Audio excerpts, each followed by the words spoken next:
भक्तों, अब ये हिस्सा बेहद ध्यान से सुनिए, क्योंकि यहां वह रहस्य आने वाला है जिसे जान लेने मात्र से जीवन की दिशा बदल सकती है। हमारे घरों में तुलसी माँ का पौधा साधारण पौधा नहीं होता, वह स्वयं शुद्धता, समृद्धि, सौभाग्य और लक्ष्मी कृपा का द्वार होता है। लेकिन दुख की बात है कि बहुत सारे लोग रोज तुलसी को जल तो देते हैं, लेकिन उससे जुड़ा असली रहस्य, असली विधान, असली मंत्र नहीं जानते।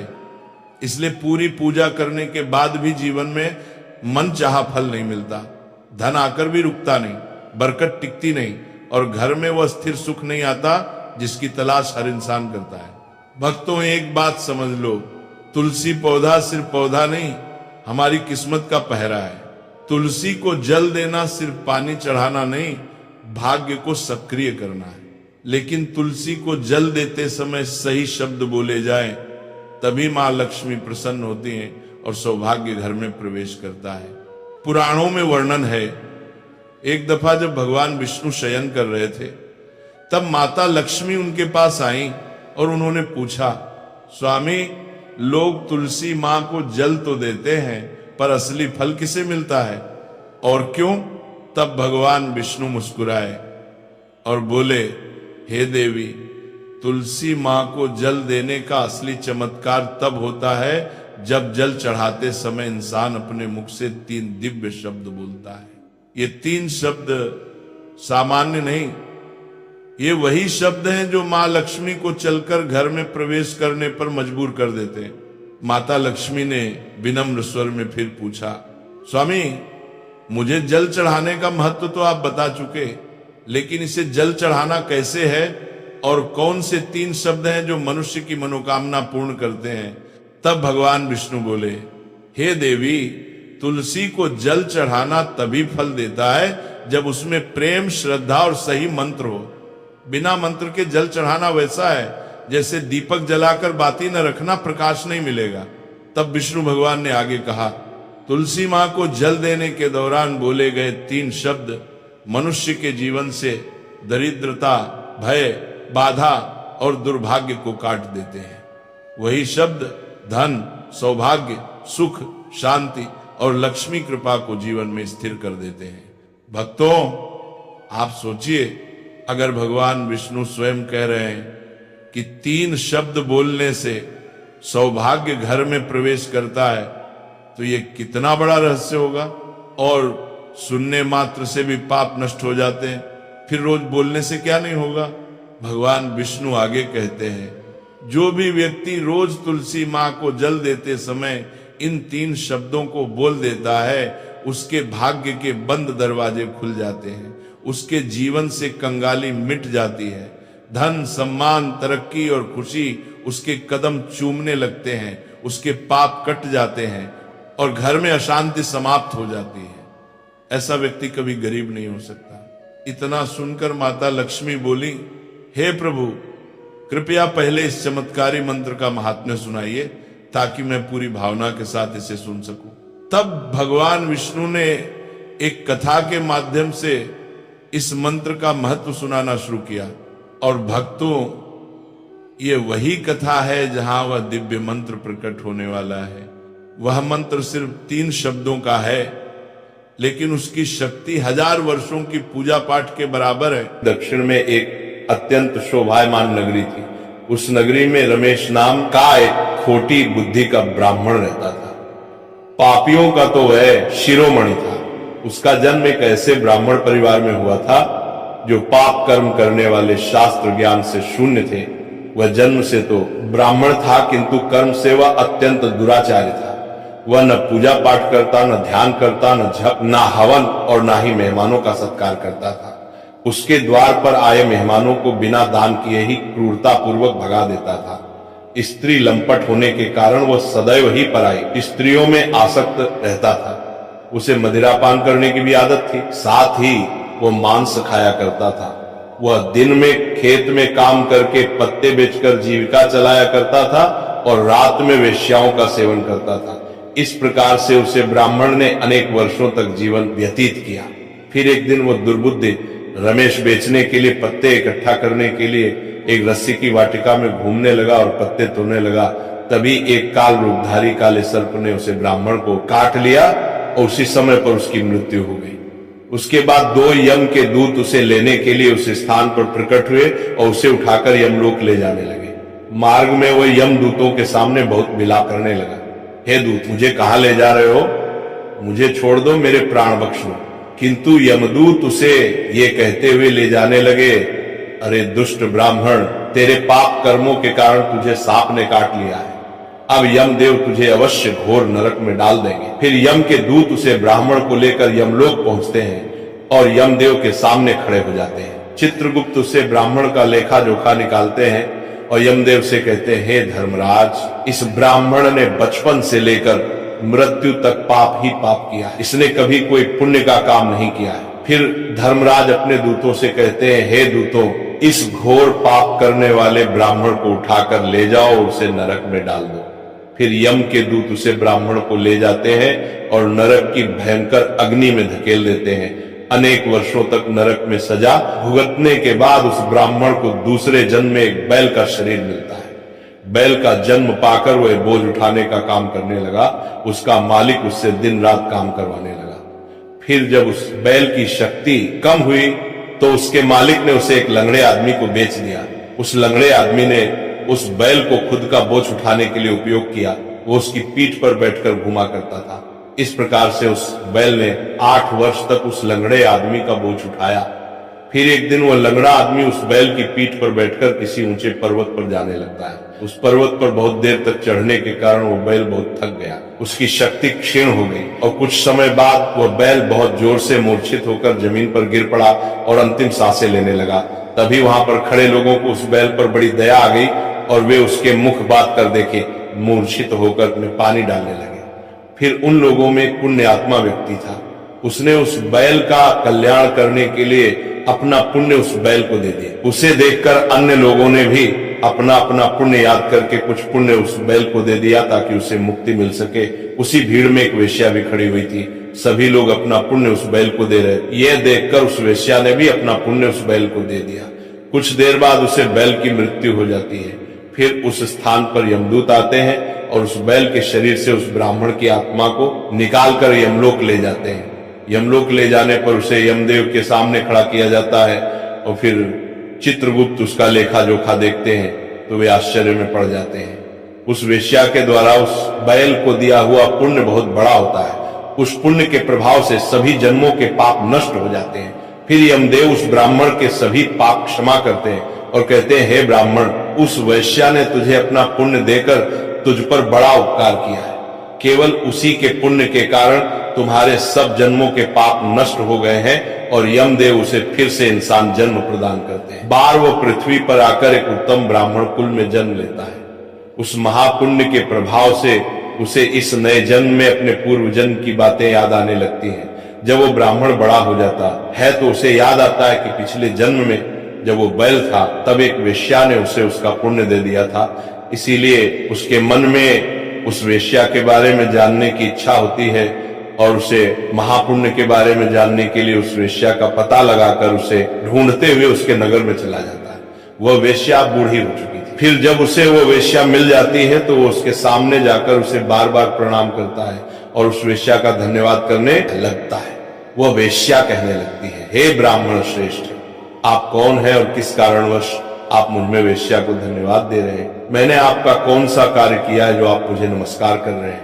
तब वो ब्राह्मण कहता है, हे मां, मैं वही बैल हूं जिसे तुमने अपना पुण्य दे डाला था। अपने पाप कर्मों के कारण मुझे पिछले जन्म में बैल होना पड़ा था। उस पर्वत पर जब मैं मर रहा था तो तुमने मुझे अपना पुण्य दिया था। तुम्हारे पुण्य के प्रभाव से ही आज मुझे फिर से इंसान जन्म मिला है। तुम्हारे द्वारा दिए गए उस पुण्य के कारण मुझे अपने पूर्व जन्म की सारी बातें याद हैं। किंतु हे मां, मैं आज यहाँ पर ये जानने के लिए आया हूं कि तुमने मुझे उस समय पर अपना कौन सा पुण्य दिया था जिस कारण से मेरे सभी जन्मों के पाप नष्ट हो चुके हैं। मैं उस पुण्य के बारे में जानना चाहता है। तब वेश्या ने कहा, हे ब्राह्मण श्रेष्ठ, मैंने तो अपने जीवन में कोई पुण्य के काम नहीं किए हैं, किंतु मेरे घर में एक तोता है जो पिंजरे में रहकर हमेशा कुछ बोलता रहता है, जिसे सुनकर मेरा अंतकरण पवित्र हो गया है। उसी तोते के द्वारा बोले गए मंत्र का पुण्य मैंने तुम्हें दान में दिया था। फिर वह वैश्य और वह ब्राह्मण उस तोते के पास जाते हैं और उसे पूछने लगते हैं, हे शुक, तुम कौन सा मंत्र बोलते रहते हो जिससे हमारे जीवन का उद्धार हुआ है? ये मंत्र तुम्हें किसने सिखाया और इस मंत्र का क्या अर्थ होता है? तब उस तोते ने अपने पूर्व जन्म का वृतांत सुनाना आरंभ किया। वह तोता कहने लगा, हे ब्राह्मण श्रेष्ठ, पिछले जन्म में मैं एक ब्राह्मण था। मैं अपने ज्ञान के अहंकार में अंधा हो चुका था। मैंने कभी गुरुजनों का आदर नहीं किया, सदैव ही उनका अपमान किया। मुझे अपने ज्ञान पर इतना अधिक घमंड हो गया था कि जिस कारण से मेरा क्रोध बहुत अधिक बढ़ गया और मैं सभी से द्वेष करने लगा, अन्य मनुष्यों को तुच्छ समझने लगा, विद्वानों का भरी सभा में अपमान करने लगा। फिर कालांतर में मेरी मृत्यु हो गई और मुझे यमलोक ले जाया गया। पूज्य जनों और गुरुजनों का अपमान करने के कारण मुझे तोते के कुल में डाल गया और मेरा जन्म एक तोते के रूप में हो गया। मेरे पाप कर्मों के कारण छोटी अवस्था में ही मेरा अपने माता पिता से हो गया। फिर मैं पेड़ की डाल पर बैठकर रो रहा था तो उसी स्थान से कुछ मुनि जा रहे थे। उन्होंने मेरी दयनीय पुकार सुनी और मुझे लेकर अपने आश्रम में चले गए। वहां उस आश्रम पर उन्होंने मुझे एक सुंदर पिंजरे में रखा और मेरा अच्छी तरह से ख्याल रखा। वे मुझे प्रतिदिन भोजन दिया करते थे और पढ़ते थे। उस स्थान पर वे ऋषि मुनि, उनकी स्त्रियां और बालक सभी प्रतिदिन तुलसी के पौधे को जल देते थे और उसके सामने एक मंत्र का जप करते थे। उन्हीं के मुख बार बार उस मंत्र को सुनकर मैंने उसे रट लिया और तभी से मैं उसे पाठ करते थे। मंत्र को जान गया हूं और वही मंत्र मैं दिन रात बोलता हूं। उस मंत्र के प्रभाव से मेरी कभी मृत्यु नहीं हुई और मेरी आयु 100 वर्ष की हो गई और मैं इतने वर्षों तक जीवित रहा। इसी बीच एक रात को एक चोर उस स्थान पर आ गया और उसने मुझे वहां से चुरा लिया और फिर इस वेश्या ने मुझे उस चोर से खरीद लिया। इस वेश्या के घर पर आने के बाद भी मैं उस मंत्र को बोलता रहता था, जिसे सुनकर इस वेश्या का मन भी पवित्र हो गया और वेश्या का काम छोड़कर भगवान विष्णु की भक्ति करने लगी।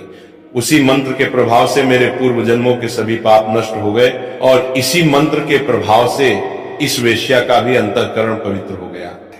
हे ब्राह्मण देवता, इस मंत्र के पुण्य से आप भी पाप मुक्त हो गए हैं। इस प्रकार से तोते ने उस ब्राह्मण को और उस वेश्या को सारा वृतांत सुना दिया, जिसे सुनकर वो ब्राह्मण और वेश्या दोनों ही अत्यंत प्रसन्न हुए और फिर वे दोनों ही प्रतिदिन तुलसी मां को जल देकर उस मंत्र का जाप करने लगे।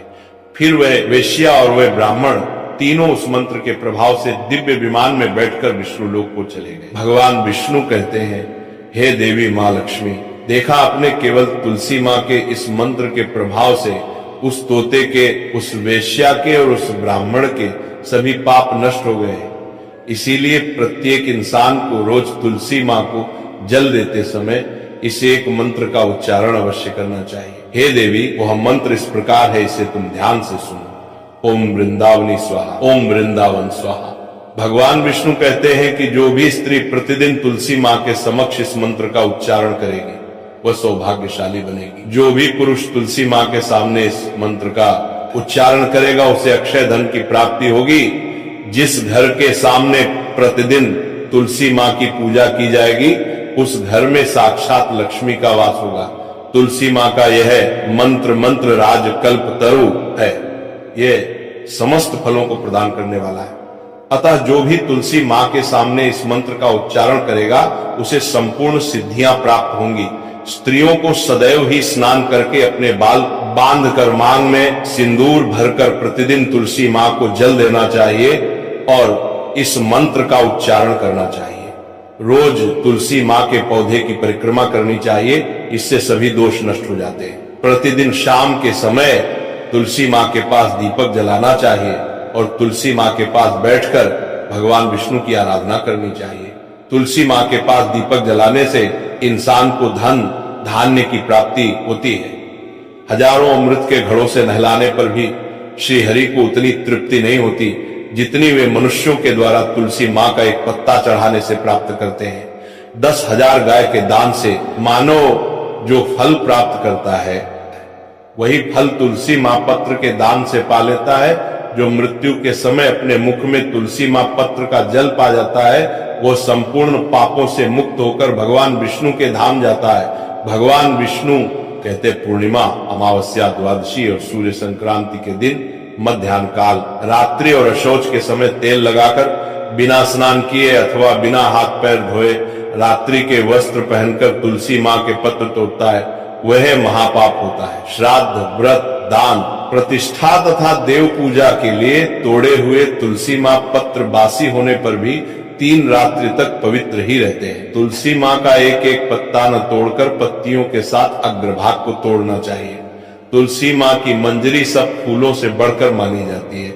मंजरी तोड़ते समय उसमें पत्तियों का रहना भी आवश्यक माना गया है। पूज्य भाव से पौधे को हिलाए बिना तुलसी मां के अग्रभाग को तोड़ना चाहिए, इससे पूजा का फल लाख गुना बढ़ जाता है। तुलसी मां के पत्तों को कभी नाखून से नहीं तोड़ना चाहिए, इससे पाप लगता है। रात्रि में तुलसी मां के पौधे को स्पर्श ना करें अथवा उसके पत्ते ना तोड़े, ऐसा करना अशुभ माना गया है। रात्रि में तुलसी मां का पौधा निद्रा अवस्था में होता है, ऐसे में पत्ते तोड़ने पर पाप ही लगता है। गुरुवार के दिन तुलसी मां के पौधे में थोड़ा सा कच्चा दूध अर्पित करें। दूध चढ़ाते समय ओम नमो भगवते वासुदेवाय नमः इस मंत्र का जाप अवश्य करना चाहिए। तुलसी मां के पौधे के पास शालिग्राम रखें और उस पर तिल चढ़ाएं।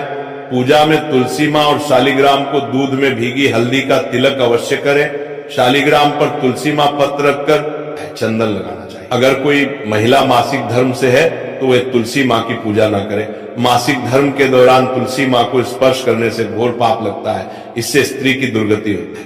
तो भक्तों, इस प्रकार से भगवान विष्णु ने देवी मां लक्ष्मी को तुलसी मां को जल देने के मंत्र का महत्व सुनाया है। राधे राधे। तो यह शिव विष्णु दोनों की कृपा का योग बन जाता है। यही वजह है कि मार्गशीर्ष सोमवार को तुलसी माता की आराधना करना अत्यंत फलदायी माना गया है। पूजा का सही समय और विधि, भक्तजनों मार्गशीर्ष सोमवार के दिन सूर्योदय से पहले उठें, अपने आप को शुद्ध करें, स्नान करें और स्वच्छ वस्त्र धारण करें। फिर तुलसी माता के पास दीपक जलाएं, या दीपक घी का हो तो अति श्रेष्ठ है। तुलसी नमः मंत्र से 11 बार मां तुलसी का स्मरण करें। इसके बाद तुलसी माता की परिक्रमा 11 या 21 बार करें और फिर जल अर्पित करें। फिर भगवान विष्णु या शालिग्राम का ध्यान करें और कहें, हे भगवान, मेरे जीवन में भक्ति, बुद्धि और संपत्ति का प्रकाश भर दो। यह साधना शाम के समय भी दोहराई जा सकती है। विशेषकर सूर्यास्त के बाद दीपदान अवश्य करें। सुखी जीवन के लिए तुलसी की सूखी लकड़ी का उपाय, तुलसी की सूखी लकड़ी अपने साथ रखना शुभ होता है। यदि किसी व्यक्ति को लगता है कि उसके घर में बरकत नहीं रहती, काम बनते बनते रुक जाते हैं, तो वह सूखी तुलसी की लकड़ी को अपने घर के मंदिर में रखे और उसके ऊपर रोड दीपक जलाए। मां लक्ष्मी की ऊर्जा स्वयं वहां प्रकट हो जाती है। यदि कोई नौकरी या व्यवसाय में सफलता चाहता है तो वह तुलसी की लकड़ी को अपने तिजोरी में या दक्षिण दिशा की दीवार में छिपा कर रखे, क्योंकि यह धनवृद्धि का संकल्प माना गया है। स्त्रियों के लिए विशेष उपाय, बहनों के लिए यह दिन अति विशेष है। यदि कोई स्त्री मार्गशीर्ष सोमवार को तुलसी माता के सामने दीपक जलाकर भगवान विष्णु का नाम ले, नमो भगवते वासुदेवाय 11 मंत्रों का जाप करे, तो उसे पति की दीर्घायु, घर में सुख और धन की प्राप्ति होती है। जो कन्याएं सद्गुणी वर की कामना करती हैं, वे तुलसी की सेवा करें। उन्हें भगवान श्री हरि स्वयं सर्वोत्तम जीवन साथी प्रदान करते हैं। पाप से मुक्ति और सदकर्मों का प्रकाश। भक्तों, कहते हैं तुलसी के दर्शन से पाप कट जाते हैं, पूजा से पुण्य बढ़ जाता है। यदि कभी हमसे कर्मों में त्रुटि हो गई हो, मन अशांत हो, जीवन में भटकाव आ गया हो, तो बस मां तुलसी से माफी मांग लो और कह दो, माता अब मुझे भक्ति का मार्ग दिखाओ। जो ये भाव रखता है उसे भगवान स्वयं अपने कर्मों से उठाकर सफलता के शिखर तक पहुंचा देते हैं। भक्ति और धन का संबंध, धन पाने का मार्ग केवल मेहनत नहीं है, भक्ति भी है। भक्ति से मिलने वाला धन सदैव टिकता है।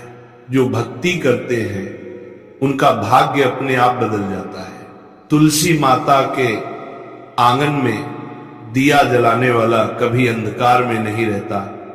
भक्ति का फूल, तुलसी का आशीर्वाद, प्रेम से कहिए जय श्री तुलसी माता की।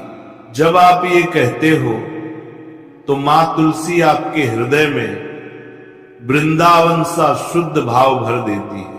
तब जीवन में हर दुख, हर रुकावट खुद दूर हो जाती है।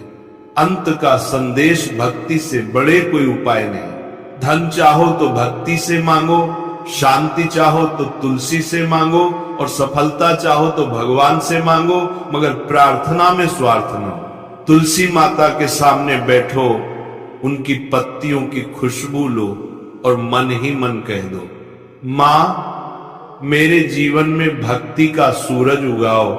बस यही सबसे बड़ा उपाय है।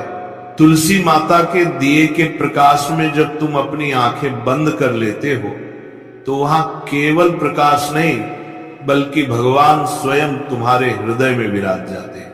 तो भाइयों बहनों, इस मार्गशीर्ष सोमवार को केवल धन के लिए नहीं, भक्ति के लिए तुलसी माता की पूजा करो। धन तो आएगा ही, साथ में मन की शांति, घर का सुख और जीवन का प्रकाश भी मिलेगा। प्रेम से बोलिए जय श्री तुलसी माता की। हर हर महादेव, जय श्री हरि की। दीपक जलाएं या दीपक घी का हो तो अति श्रेष्ठ है। तुलसे नमः मंत्र से 11 बार मां तुलसी का स्मरण करें। इसके बाद तुलसी माता की परिक्रमा 11 या 21 बार करें और फिर जल अर्पित करें। फिर भगवान विष्णु या शालिग्राम का ध्यान करें और कहें, हे भगवान मेरे जीवन में भक्ति, बुद्धि और संपत्ति का प्रकाश भर दो। यह साधना शाम के समय भी दोहराई जा सकती है। विशेषकर सूर्यास्त के बाद दीपदान अवश्य करें। सुखी जीवन के लिए तुलसी की सूखी लकड़ी का उपाय। तुलसी की सूखी लकड़ी अपने साथ रखना शुभ होता है। यदि किसी व्यक्ति को लगता है कि उसके घर में बरकत नहीं रहती, काम बनते बनते रुक जाते हैं, तो वह सूखी तुलसी की लकड़ी को अपने घर के मंदिर में रखे और उसके ऊपर रोड दीपक जलाए। मां लक्ष्मी की ऊर्जा स्वयं वहां प्रकट हो जाती है। यदि कोई नौकरी या व्यवसाय में सफलता चाहता है तो वह तुलसी की लकड़ी को अपने तिजोरी में या दक्षिण दिशा की दीवार में छिपा कर रखे, क्योंकि यह धनवृद्धि का संकल्प माना गया है। स्त्रियों के लिए विशेष उपाय, बहनों के लिए यह दिन अति विशेष है। यदि कोई स्त्री मार्गशीर्ष सोमवार को तुलसी माता के सामने दीपक जलाकर भगवान विष्णु का नाम ले, नमो भगवते वासुदेवाय 11 मंत्रों का जाप करे, तो उसे पति की दीर्घायु, घर में सुख और धन की प्राप्ति होती है। जो कन्याएं सद्गुणी वर की कामना करती हैं वे तुलसी की सेवा करें। उन्हें भगवान श्री हरि स्वयं सर्वोत्तम जीवन साथी प्रदान करते हैं। पाप से मुक्ति और सदकर्मों का प्रकाश। भक्तों, कहते हैं तुलसी के दर्शन से पाप कट जाते हैं, पूजा से पुण्य बढ़ जाता है। यदि कभी हमसे कर्मों में त्रुटि हो गई हो, मन अशांत हो, जीवन में भटकाव आ गया हो, तो बस मां तुलसी से माफी मांग लो और कह दो, माता अब मुझे भक्ति का मार्ग दिखाओ। जो ये भाव रखता है उसे भगवान स्वयं अपने कर्मों से उठाकर सफलता के शिखर तक पहुंचा देते हैं। भक्ति और धन का संबंध, धन पाने का मार्ग केवल मेहनत नहीं है, भक्ति भी है। भक्ति से मिलने वाला धन सदैव टिकता है। जो भक्ति करते हैं उनका भाग्य अपने आप बदल जाता है। तुलसी माता के आंगन में दिया जलाने वाला कभी अंधकार में नहीं रहता। भक्ति का फूल, तुलसी का आशीर्वाद, प्रेम से कहिए जय श्री तुलसी माता की। जब आप ये कहते हो तो मां तुलसी आपके हृदय में वृंदावन सा शुद्ध भाव भर देती है। तब जीवन में हर दुख, हर रुकावट खुद दूर हो जाती है। अंत का संदेश भक्ति से बड़े कोई उपाय नहीं। धन चाहो तो भक्ति से मांगो, शांति चाहो तो तुलसी से मांगो, और सफलता चाहो तो भगवान से मांगो, मगर प्रार्थना में स्वार्थ न हो। तुलसी माता के सामने बैठो, उनकी पत्तियों की खुशबू लो और मन ही मन कह दो, मां मेरे जीवन में भक्ति का सूरज उगाओ। बस यही सबसे बड़ा उपाय है। तुलसी माता के दिए के प्रकाश में जब तुम अपनी आंखें बंद कर लेते हो तो वहां केवल प्रकाश नहीं बल्कि भगवान स्वयं तुम्हारे हृदय में विराज जाते हैं। तो भाइयों बहनों, इस मार्गशीर्ष सोमवार को केवल धन के लिए नहीं, भक्ति के लिए तुलसी माता की पूजा करो। धन तो आएगा ही, साथ में मन की शांति, घर का सुख और जीवन का प्रकाश भी मिलेगा। प्रेम से बोलिए जय श्री तुलसी माता की।